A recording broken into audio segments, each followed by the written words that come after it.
One thing that a lot of Weibo users love to do is compare various aspects of America with China, especially military capabilities. Now, there's no way that China can compete with the U.S. in terms of military prowess right now, but military spending is something that they can compare with. And not only is it a way for political analysts to gauge what the country is planning to do in terms of diplomatic relations, but also how it plans to govern the country internally. According to Reuters, most analysts expected that China's new military budget will continue the long-term trend of double-digit percentage increases as it pays for deployment and new hardware in its patrol of contested waters. The Chinese Navy is currently the second largest navy in terms of raw fleet numbers, and alongside missions to assert sovereignty over disputed territory, the Chinese Navy is also deploying naval flotillas to the Gulf of Aden and contributing to UN-authorized anti-piracy operations in the waters off Somalia. Now, while Beijing last year announced an 11.2% increase in military spending to $106 billion, many foreign military analysts, like analysts from the Pentagon, believe that much of China's military spending is not included in the published budget. The Pentagon estimated that Beijing spent around $120 to $180 billion in 2012. Now, how do Weibo users feel about China increasing its military budget? Let's take a look at some comments. I think military spending should be calculated based on how much we spend per square kilometer of our land.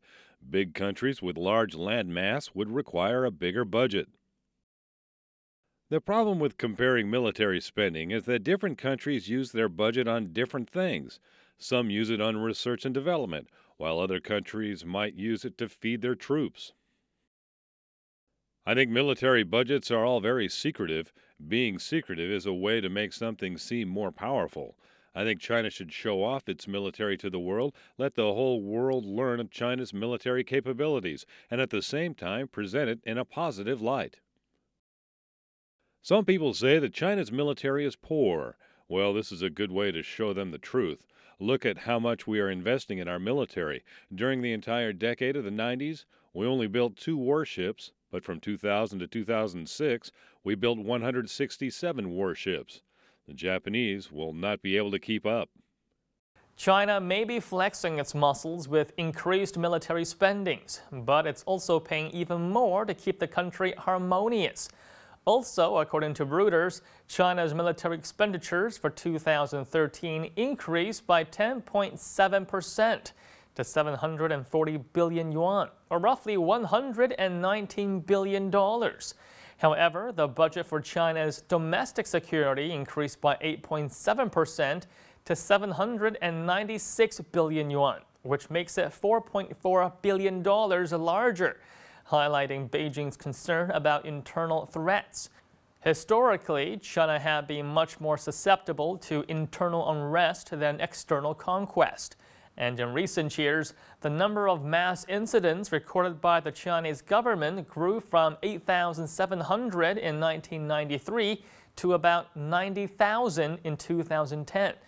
And also, according to Reuters, the numbers are backed by government studies, and it's believed that the numbers in the last couple of years could be even higher. Official data for the last 2 years, however, has not been released. Now, even though China's military spending still pales in comparison to the $534 billion Pentagon budget, it is vastly more than the military budget of China's surrounding neighbors. And as far as this particular Weibo post goes, it seems that most commenters felt that China should increase its military spending even further. Let's check out some more comments. Our military spending should increase to 3.3% of the country's GDP and at the same time fight against military corruption. Our spending is still low compared to the United States. We should spend more to strengthen our military. I'm all for increasing the military budget, but I think what's more important is fighting against corruption in the military. If we're spending the money, then we better get the most of it. Our technology must catch up to European countries. That is a whole lot of money. It should be spent more efficiently on military matters and not pay for alcohol and parties. A stronger military is a must. A country must protect its own interests. However, despite China's ballooning military and internal security budget, senior political and military officials complain of rampant corruption and wastes in the massive 2.3 billion strong People's Liberation Army. The PLA headquarters has issued new rules to tighten spending across a range of areas, including construction, conferences, and reception. According to Xinhua News, the rules are intended to redirect spending towards combat readiness, high-tech weaponry, and training. In other words, a little more discipline would be nice.